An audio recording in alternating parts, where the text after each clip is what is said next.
د غرونو پر څوکو نهمه برخه. دا ځل ملا وبخه بیا نه کوم نور په نسو حاضر.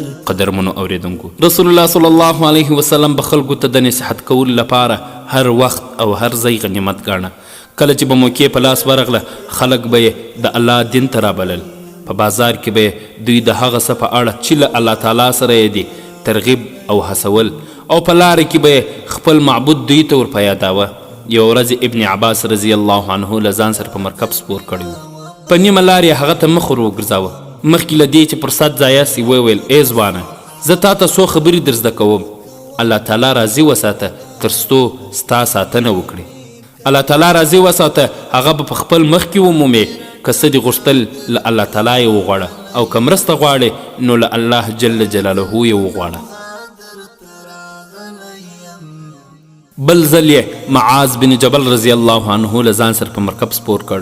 په نیمه لاره یې هغه ته وویل: ای معاذ، آیا پوهیږې پر بندګانو د الله تعالی حق څه دی، او بندګان په الله تعالی څه حق لري؟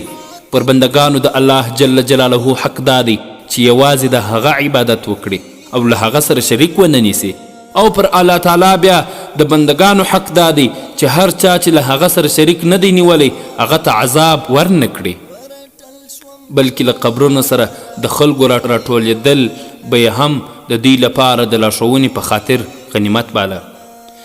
امام احمد له برا بن عازب رضی الله عنه څخه روایت کوي چې ویل یې: په داسې حال کې چې د الله تعالی د رسول صلی الله علیه وسلم سره و، ناڅاپه یې یوه ډله ولیده. نو وویل: دوی د څه لپاره راټول شوي دي؟ ویل یې: غواړي قبر وکیندي. پیغمبر صلی الله علیه وسلم اندېښمن سو او په بیړه هغه لوري ته ولاړ.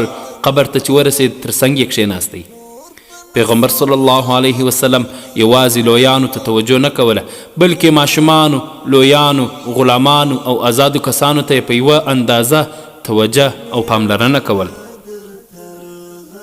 بخاري شریف روایت کړی چې رسول الله صلی الله علیه وسلم خبر سو چې یو تنکی یهود ځوان د ناروغۍ په بستر پروت دی. انس رضی الله عنه ته یې وویل: راځه د هغه لیدو ته ورسو. کله چې یاد تنکی ځوان ته ورغلل، هغه یې په داسې حال کې د ناروغۍ په بستر ولید چې پلار یې هم تر څنګ و. پیغمبر صلی الله علیه وسلم هغه ته وویل: پلانیه، ووایه لا اله الا الله. تنکی ځوان د خپل پلار لوري ته وکتل. پلار یې څه ونه وویل. پیغمبر صلی الله علیه وسلم بیا خبره تکرار کړه. تنکی ځوان بیا د پلار لوري ته وکتل. پلار یې وویل: د ابوالقاسم صلی الله علیه وسلم اطاعت وکړه او خبره یې ومنه. تنکی ځوان وویل: شاهدي ورکوم چې له الله پرته بل هیڅوک د عبادت وړ نه دی، او ته د الله جل جلاله پیغمبر یې.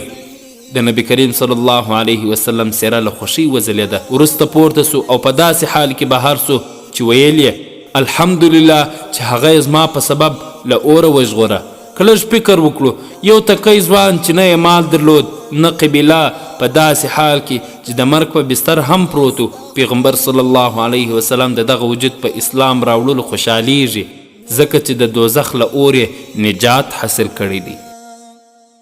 دا ځل ملا وبخه بیا نه کوم نور په نسو حاضر ته توبه کوم.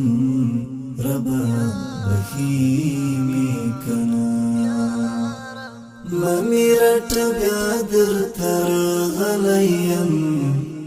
دا ځل په نوها در تر غلیم، نوها منی می کنا.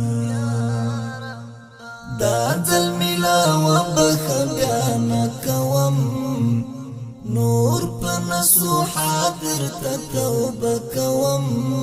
ربا بخي می کنا